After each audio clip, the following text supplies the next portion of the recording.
Hello students and my dear friends. In this video I'm going to cover the second unit of last chapter of class 11th, that is training and doping in sports.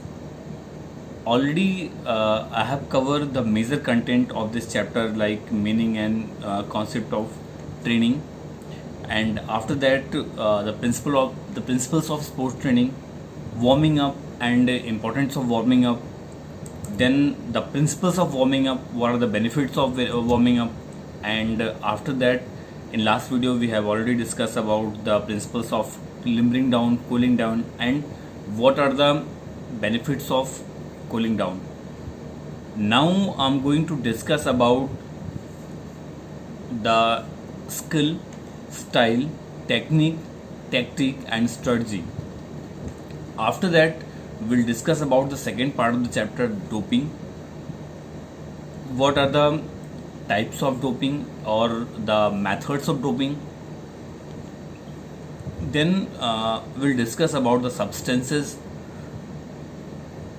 which are banned in the field of sports, as well as these chemical substances are banned in our society also, because these chemical substances, or we can say these drugs, are harmful for health. After that we'll discuss about some other toxicants, like using of tobacco, alcohol, and their side effects. So this is a chapter from where you can get a long question in your examination, and sometimes very short questions also, like what is the definition of doping, or what are the benefits of drugs, and what is technique, what is tactic, what is style. Any question you can get in very short question as well as in long question also. So it's a very important unit. Try to stand easily. Before starting the content, I just will to say this thing ki thank you so much for subscribing my channel or watching my videos. अभी तक जिसने subscribe नहीं किया हुआ है, please subscribe the channel and watch full videos. By subscription you will get the notification of the new videos, so try to subscribe the channel. The first topic of today's video is skill. Skill is a way of performing any task, or skill is a way of doing any work. When we are talking about the sports skills, skill is to do any movement in the answer, or we can say in the respective of any stimulus which is you're getting by your own teammates, or by your opponent players, like playing cricket or doing batting is a skill. In batting there are a lot of technical skills, like cover drive, straight drive, or hook, cut, pull. A lot of things are there which involves a lot of skills. So performing any task in a scientific manner, that is called skill. Then when we are talking about the classification of skill, we can classify skills in three categories. In that, the first category is locomotor skills. Locomotor skills are those fundamental skills by which we are able to make a successful survival in our society, like running, jumping, hopping, or these are the fundamental movements or fundamental skills by which we are getting benefited, or by which our fundamental locomotion is possible. Then the second skill is manipulative skill. When we are talking about the manipulative skills are skills which is the advanced skill or advanced actions of survivals like running, jumping are the general skills. But picking, catching, throwing, writing, skills which or actions which involves small muscles or fine muscles in the performance of these skills, that is called manipulative skills. And after that, the third type of skill is stability skills. Stability skills are like making balance, making equilibrium, performing gymnastics or aquatics. These actions are ability skills. In sports field, there are a lot of skills like technical skills, tactical skills, or compound skill, complex skills, general skills, or motor skills. A lot of skills are there. Generally इनका जो discussion है उनमें वो graduation level पे या मिलता है, तो अभी अगर मैं उसको यहाँ पर एक्सप्लेन करता हूँ तो it will take lot of time and that is not a part of your curriculum or the curriculum of class 11. So these are the types of skills which we can discuss in the next videos, in revision videos. Then the next topic is technique. Technique is a way to execute the way how we are going to perform our skills, that is called technique. Technique basically हम बात करते हैं जब हम किसी भी skill को perform कर रहे होते हैं तो किस तरह से अपनी इक्विपमेंट को यूज़ कर रहे हैं, हमारी बॉडी पोजीशन क्या होगी, बॉल की को रिसीव करने का तरीका क्या होगा, ये सारी चीज़ें, keeping our own equilibrium in the mind, timing क्या होगी हमारी किसी भी एक्शन को लेकर के, ये सारी चीज़ें जब हम बायोमैकेनिकल वेज पर किसी चीज़ को एनालाइज करके और फिर अपनी एक्शंस को या अपने मूवमेंट को उसके अकॉर्डिंग इकोनॉमिकली या वैल्यूएबल बना करके और फिर हम किसी स्किल को परफॉर्म करते हैं, that is called our own skill, our own technique. Technique is basically involvement of science, involvement of analysis, involvement of a lot of experience in performance of skills. ऐसी बात कर सकते हैं हम लोग, जैसे सपोज मुझे इस पेन को फेंकना है सामने. अभी अगर मैं केवल हाथ से इस पेन को फेंक रहा हूँ तो थोड़ी सी दूर जाएगी. This throwing is a skill. But अगर मैं केवल अपनी एल्बो तक की पावर को लगा करके इस पेन को थ्रो कर रहा हूँ तो कुछ दूर जाएगी.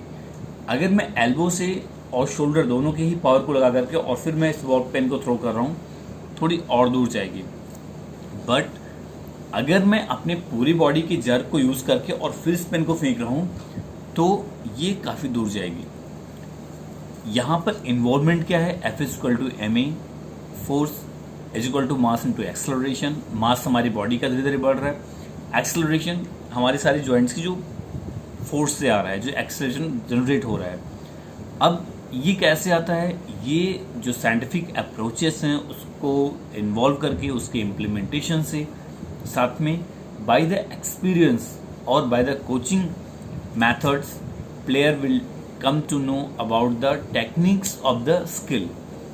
Then हम लोग बात करते हैं जब टेक्निक की. टेक्निक्स को बेसिकली जो फैक्टर्स हैं जो अफेक्ट करते हैं, the first thing is speed of execution. Means कितनी जल्दी हम उस कंडीशन को या सर्कमस्टांस को पिक कर रहे हैं और उसके जवाब में कितना जल्दी हमारी जो न्यूरोमस्कुलर कोऑर्डिनेशन है वो रिएक्ट कर रही है.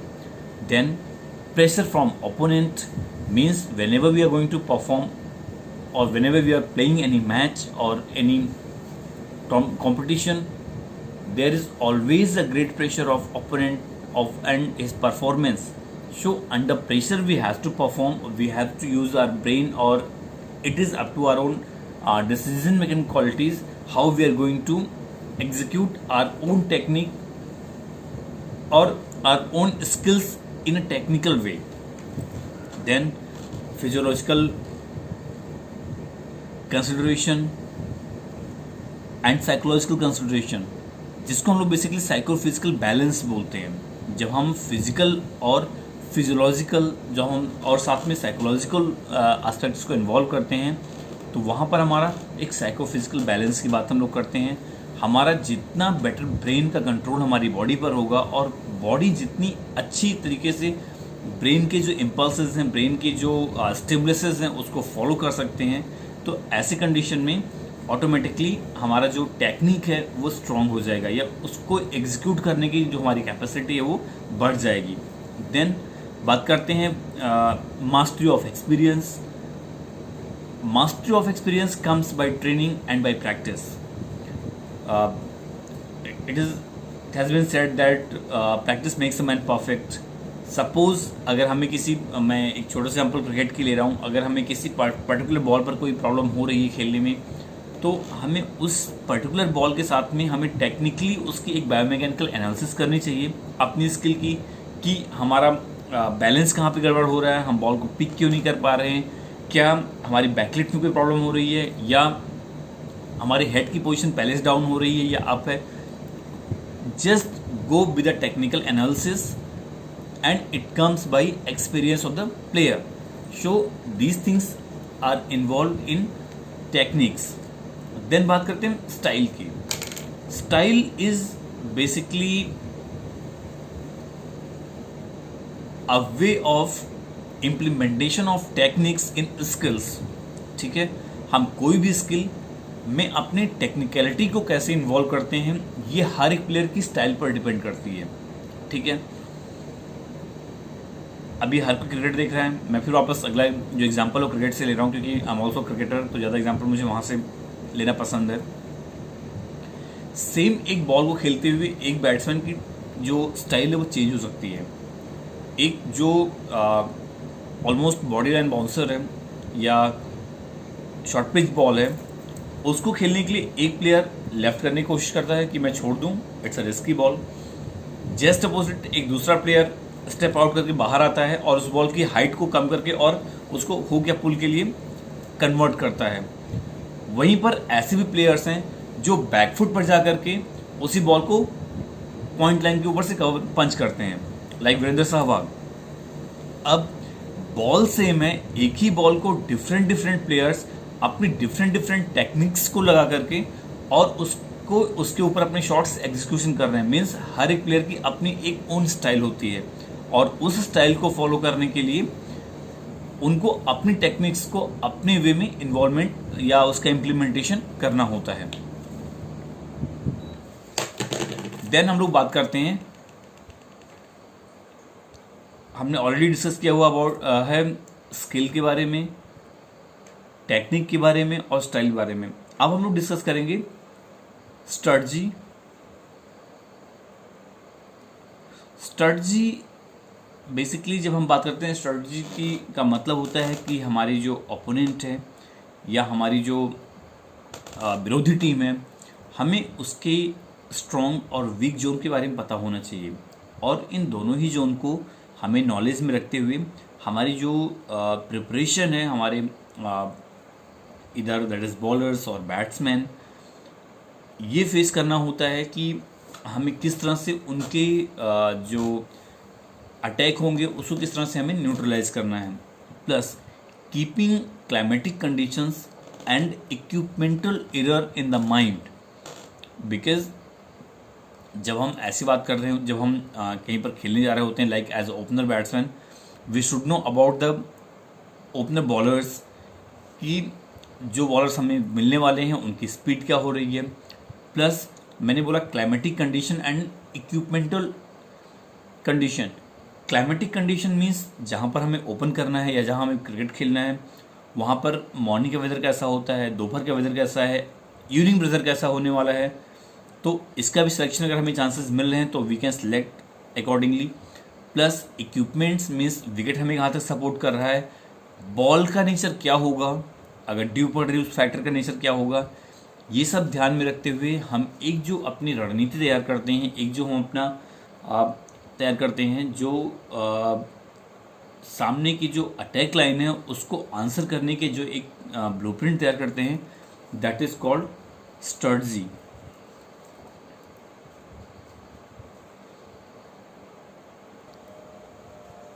Now we are going to discuss about the doping.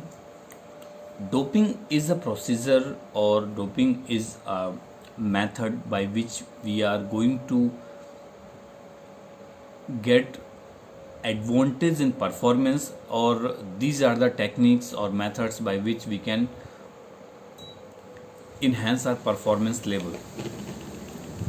Basically, when we are talking about the Webster dictionary or definition, doping is the use of substance or technique to illegally improve the athletic performance.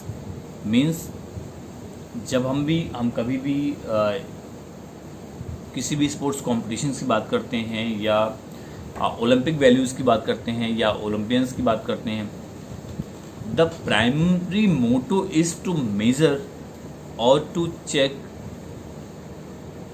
The physical efficiency of an individual, not any illegal ways और the machine से जो बना हुआ हो, या किसी भी तरह का जो उसके मॉडिफिकेशन हो किसी की परफॉर्मेंस में, वो चेक करना किसी भी स्पोर्ट्स कंपटीशन का वर्क नहीं होता है. तो ऐसे कंडीशन में जो ये सब्सटेंसेस हैं, चाहे वो कोई मेथड हो या कोई केमिकल सब्सटेंस हो, उनकी जो प्रेजेंस हैं वो जो एक नेचुरल परफॉर्मेंस है किसी भी एथलीट का, उसको डिस्ट्रैक्ट करते हैं या डिस्टर्ब करते हैं.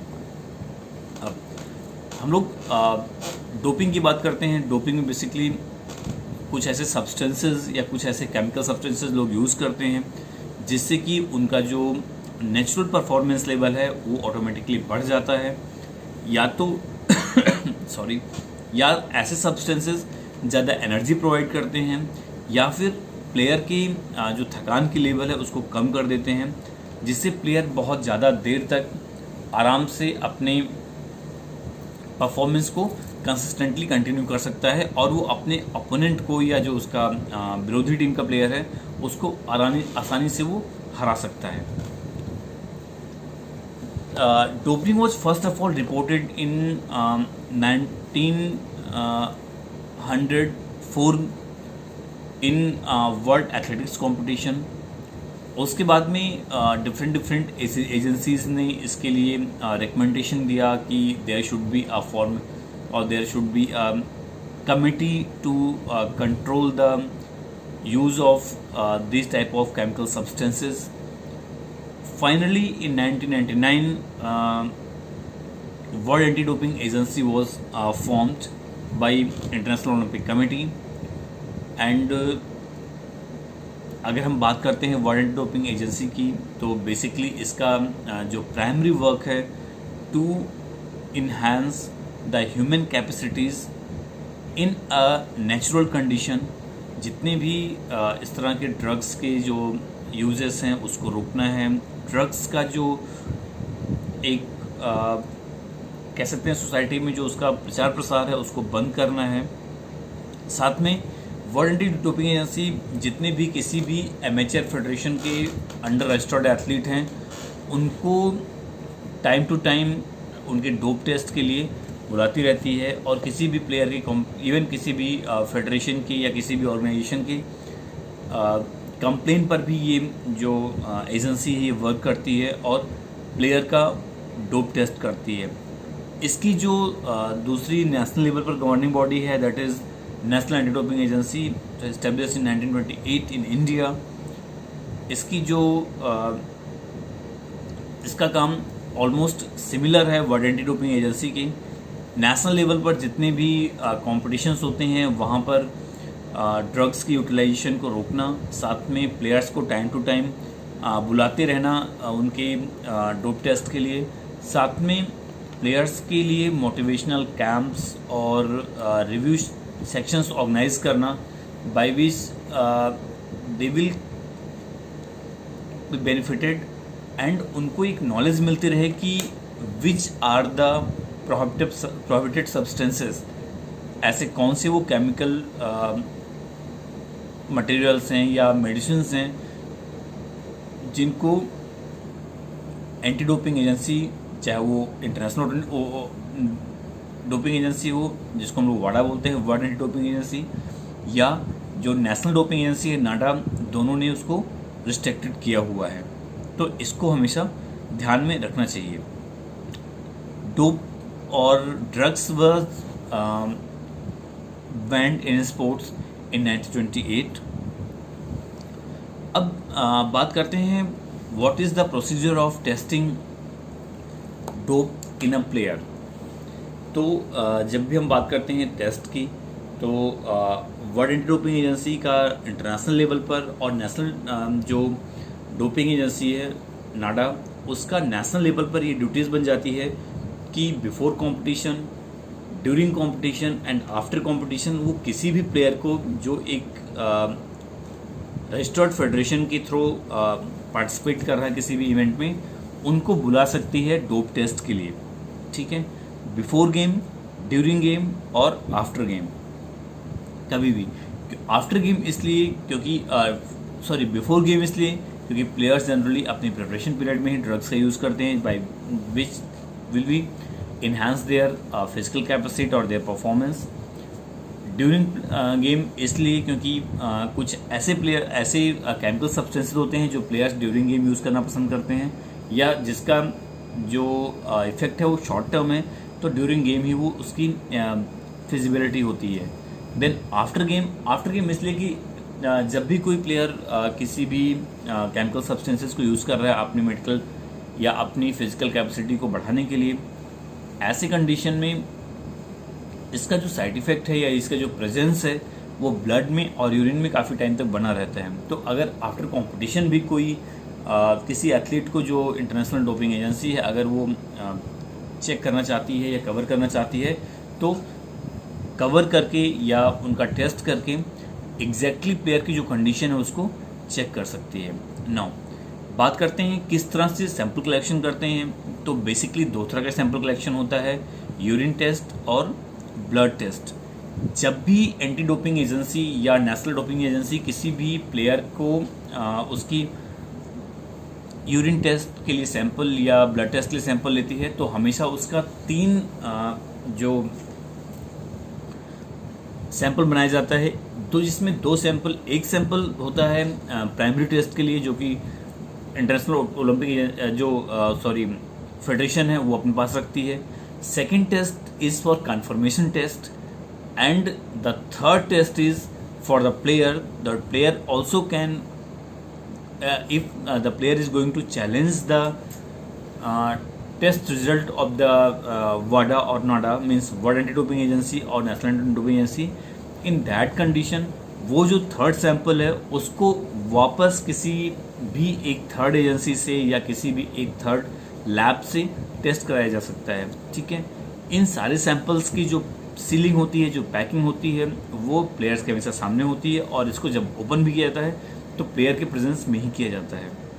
नाउ बात करते हैं टाइप्स ऑफ डोपिंग की। When we are talking about the types of doping, there are 2 types of doping. The first thing is performance enhancing substances and second type of doping is physical methods of doping. Okay, now when we are talking about the performance enhances substances, in that the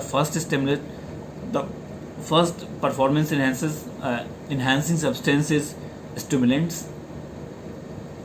Stimulants basically वो chemical substances होते हैं जो हमारी mental और physical alertness को बढ़ा देते हैं, साथ में हमारी जो ब्रीदिंग है या हमारी जो रेस्पिरेटरी रेट है उसको इंक्रीज कर देते हैं, जिससे कि हमारी बॉडी में ऑक्सीजन का जो फ्लो है वो बढ़ जाता है, बॉडी का जो ब्लड प्रेशर है वो बढ़ जाता है, which is the blood is, as we all are aware about it, that blood is the primary transportation vector in our body.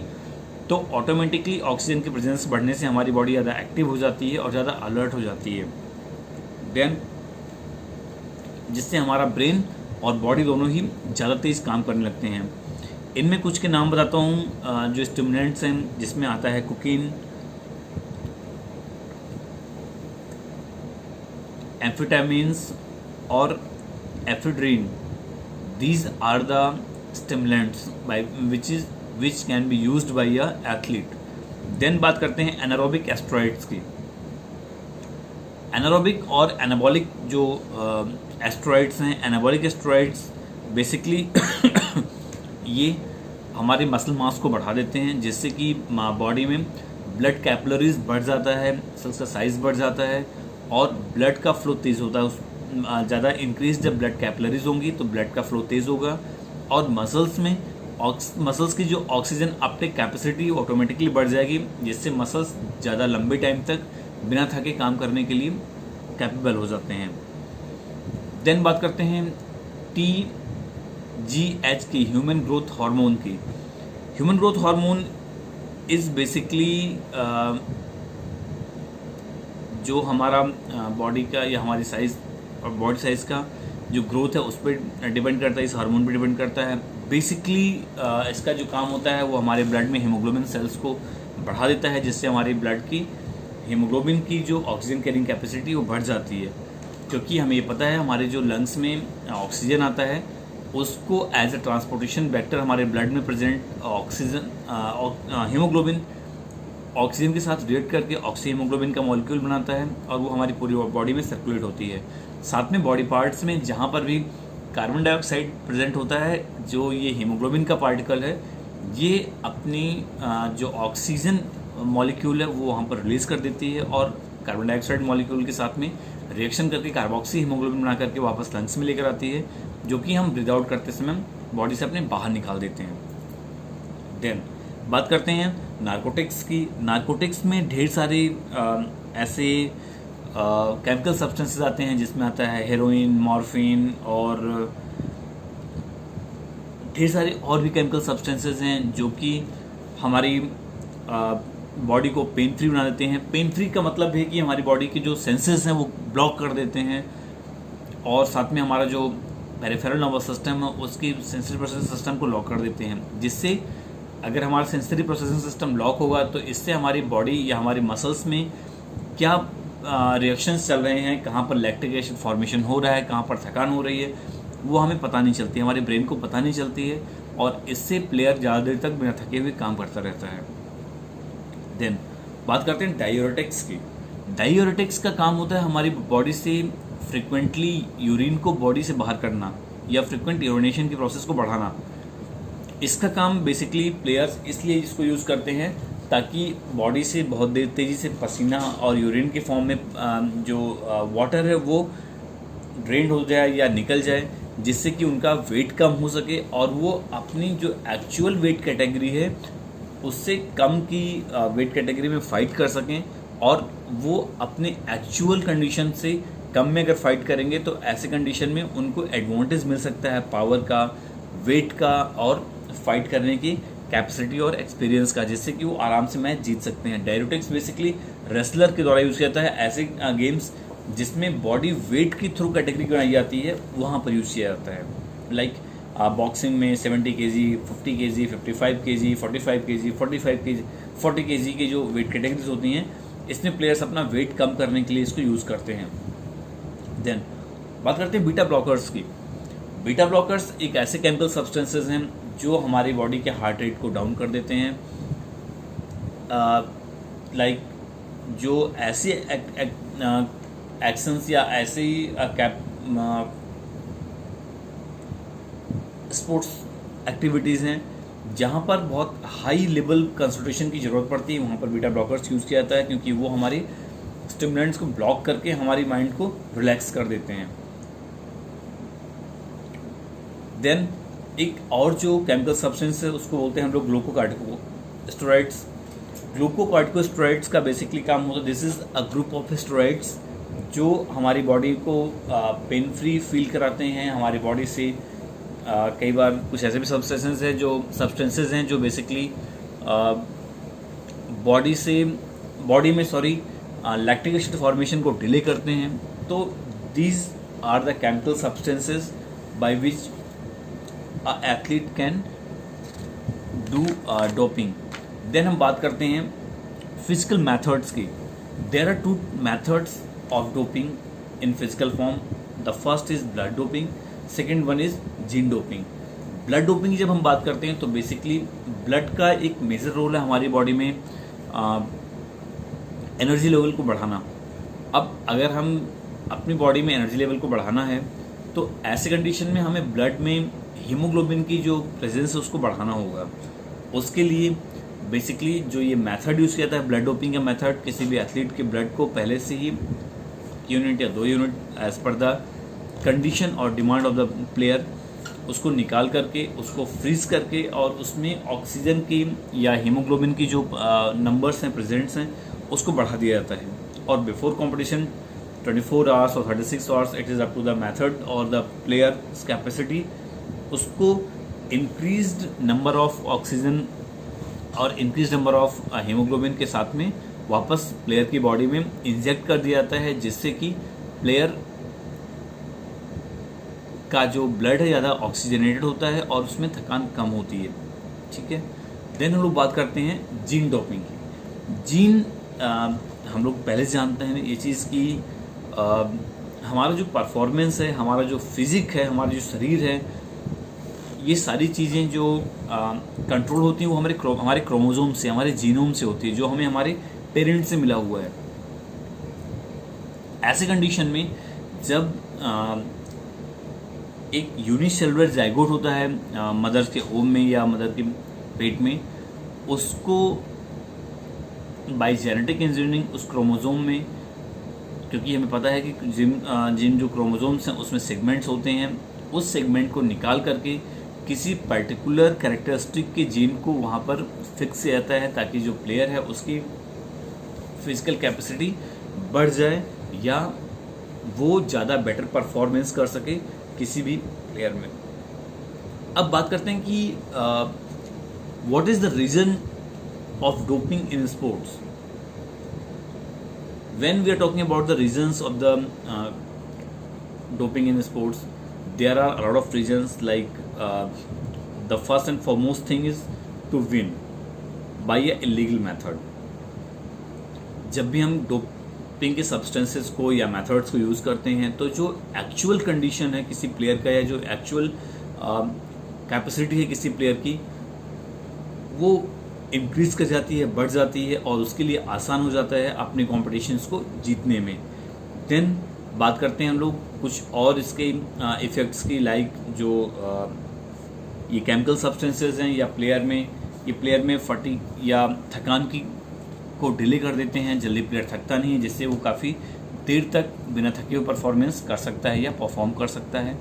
इसके अलावा प्लेयर को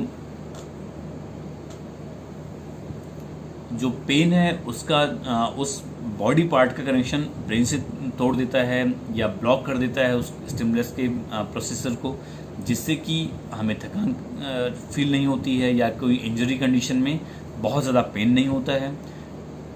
these are some reasons of doping. अब बात करते हैं what are the side effects of doping. Whenever we are talking about the side effects of the doping, हमने अभी chemical substances सारे वो पढ़े, चाहे वो बीटा ब्लॉकर्स हों, चाहे वो स्टिमुलेंट्स हों, चाहे वो ग्लूकोकार्टिकोस्टेरॉइड्स हों या एनाबॉलिक स्टेरॉइड्स हों। ये सारे ही स्टेरॉइड या सारे ही ये जो ड्रग्स हैं ये नेचुरल नहीं होते हैं। तो जो भी नेचुरल फूड नहीं है वो हमारी बॉडी के लिए हार्मफुल है, हमारे लंग्स और किडनी पर साइड इफ़ेक्ट डालता है, क्योंकि बॉडी में लाइक अगर हम डायरेटिक्स यूज़ कर रहे हैं, बार बार हमें यूरिन जाने की जरूरत पड़ रही है, तो ऐसी कंडीशन में हमारा जो वुमेन कैप्सूल है जहाँ से कि अल्ट्राफिल्ट्रेशन की प्रोसेस होती है किडनी में, वो कहीं ना कहीं से हार्मफुल होगी और किडनी की फेलियर चांसेस बढ़ जाएंगे। साथ में जब बहुत ही बढ़ा हुआ कंडीशन होता है इंक्रीज्ड ऑक्सीजन डिमांड हमारी बॉडी में, जो कि नेचुरली हमारा हार्ट और लंग्स कंप्लीट नहीं कर पा रहे हैं, उस डिमांड को मीट आउट नहीं कर पा रहे हैं, तो ऐसी कंडीशन में लंग्स से कोलैप्स होने की या हार्ट के कोलैप्स होने के चांसेस बढ़ जाते हैं। इसके अलावा और बहुत ढेर सारे साइड इफ़ेक्ट्स, लाइक फीमेल जो एथलीट्स हैं उनमें स्टेरॉइड से मेल एथलेटिक ट्रेड्स की कंडीशन आना, या उनमें जो मेल्स के कुछ रिएक्शंस हैं, लाइक उनकी आवाज़ चेंज होना, हेयर्स का ग्रोथ, और साथ में कहते हैं डिलेड फर्टिलिटी, या जो उनकी फीमेल्स में जो फर्टिलिटी उनकी क्वालिटी है वो काफ़ी हद तक डेड हो जाती है या ख़त्म हो जाती है। मैन में भी ये कंडीशन जो इनमें स्पेरमेटोजेनेसिस की प्रोसीजर होती है वो काफ़ी हद तक कम हो जाती है या बंद हो सकने के चांसेस भी रहते हैं। इसके अलावा dehydration, irritation, dizziness, sometimes stress, anxiety और डिप्रेशन कंडीशन बढ़ जाती है ज़्यादा ड्रग्स लेने से। ब्लड की जो एक्चुअल फॉर्मेशन है कई बार वो प्लेयर्स में चेंज पाया गया है। उनमें जब वो ये मेथड्स करना बंद कर देते हैं तो उनमें सिकल सेल एनीमिया की प्रॉब्लम होना या ब्लड की जो और ढेर सारी जो प्रॉब्लम है वो होना स्टार्ट हो जाती है। तो ऐसे कंडीशन में जब भी हम कोई ड्रग्स यूज़ कर रहे हैं तो नो डाउट हम एक इलीगल वे में अपनी जो परफॉर्मेंस है उसको बढ़ा सकते हैं, but with the same time हमारा जो एग्जैक्ट कंडीशन है, हमारी जो बॉडी के ऊपर बहुत ढेर सारा साइड इफ़ेक्ट्स आते हैं जो कि हमारी सोसाइटी में और हमारी खुद की इंडिविजुअल बॉडी के लिए बहुत हार्मफुल होता है ड्रग्स। अब हम लोग क्लास 11th का कंप्लीट सारा जो कोर्स है उसको कंप्लीट कर चुके हैं। ये एक लास्ट कुछ टॉपिक रह गए थे जिसको मैंने आज कवर किया है। After that 11th class students you will get some practice papers, half yearly paper, and after that after half yearly paper you will get annual paper for the practice or some other worksheets for your practice of the final examination. So and if you have any queries you can write in my inbox so that I can resolve it. I will try to resolve it. Thank you so much once again. Please share my details or please share my videos with your friends, family members, and anyone who can take benefit from this video. Please watch full video and subscribe the channel. Thank you so much.